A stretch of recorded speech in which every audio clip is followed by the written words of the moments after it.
Let me start with a question that might feel a little uncomfortable.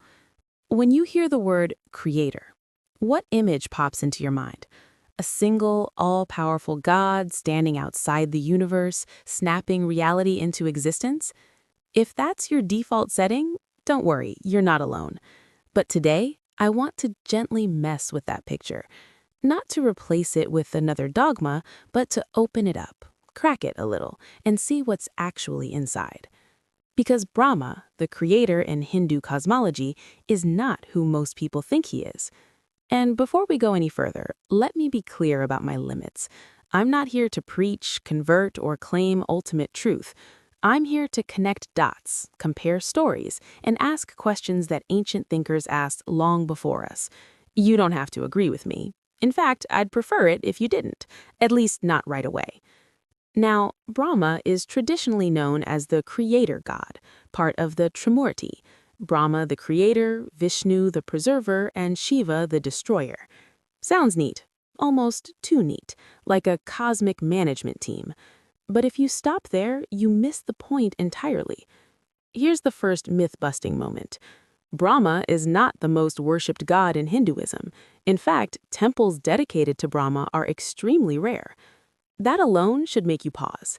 If he's the creator of everything, why is he almost forgotten? That question has bothered scholars, theologians, and philosophers for centuries, and the answer takes us into much deeper territory, where mythology, philosophy, and even modern science start overlapping in surprising ways. In the Vedic worldview, creation is not a one-time event. It's cyclical. Universes are born, exist, dissolve, and are born again. Brahma doesn't create the universe from nothing, he emerges within it. According to many texts, Brahma is born from a cosmic lotus that grows out of Vishnu's navel while Vishnu floats on the primordial ocean.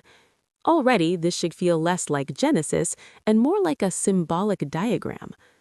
Think about that image for a second. A lotus emerging from chaos. A conscious being arising from an unconscious ground. Doesn't that sound oddly similar to how modern cosmology talks about structure emerging from quantum fluctuations? I'm not saying ancient sages knew quantum physics, but I am saying they were asking the same kind of questions.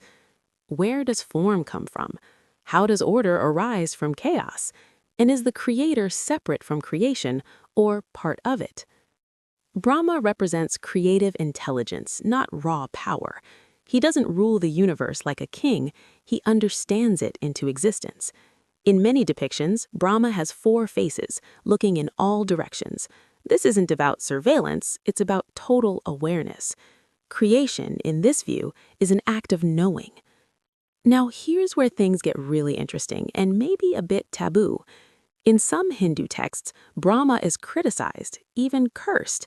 There are stories where he becomes arrogant, where he misunderstands his own role, where he forgets that he himself is a product of something deeper, Brahman, the ultimate, formless reality. Let that sink in for a moment. The creator is not the ultimate reality. This flips a lot of religious thinking upside down. Brahma is not God in the absolute sense. He is a function, a process, a phase in the cosmic cycle. Creation itself is temporary, sacred, yes, but not eternal. If you're feeling a little destabilized right now, that's a good sign, because this idea echoes across cultures. In Plato's philosophy, there is the demiurge, a craftsman god who shapes the material world but does not create the ultimate forms. In Gnostic traditions, the creator of the physical world is sometimes seen as limited or even flawed. In Buddhism, the universe doesn't require a creator god at all, just causes and conditions unfolding. Different languages, same unease. Now let's talk chronology.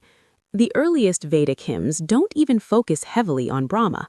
The emphasis is on cosmic principles, order, rhythm, sacrifice, consciousness. Brahma becomes more defined later as thinkers tried to personify creation itself. That should tell you something.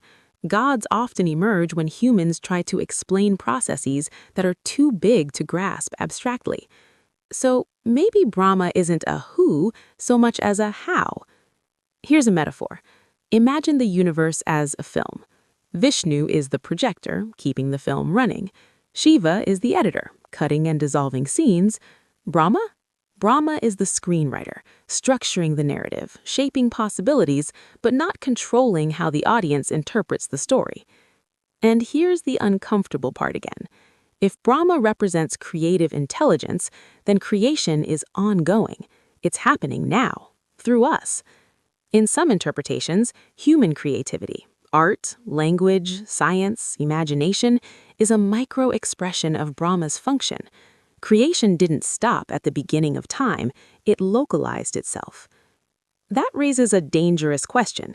If creation is continuous, where does responsibility lie?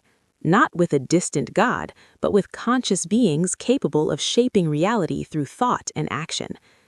Notice how different that is from the idea of a perfect creator who finished his work and stepped back. And this is where I want to challenge you, not emotionally, but intellectually. Don't take my word for any of this. Read the Rig Veda's Nasadya Sukta, the hymn that openly questions whether even the gods know how creation happened. Look into Upanishadic philosophy, where the focus shifts from gods to consciousness itself. Compare this with modern debates in physics about whether the universe requires an observer. See what happens when you stop asking who created the universe and start asking, what does creation actually mean? Because Brahma, at his core, is not about authority. He's about emergence, about structure arising from potential, about intelligence unfolding itself into form and then forgetting, so the process can begin again. And maybe that's why Brahma doesn't demand worship.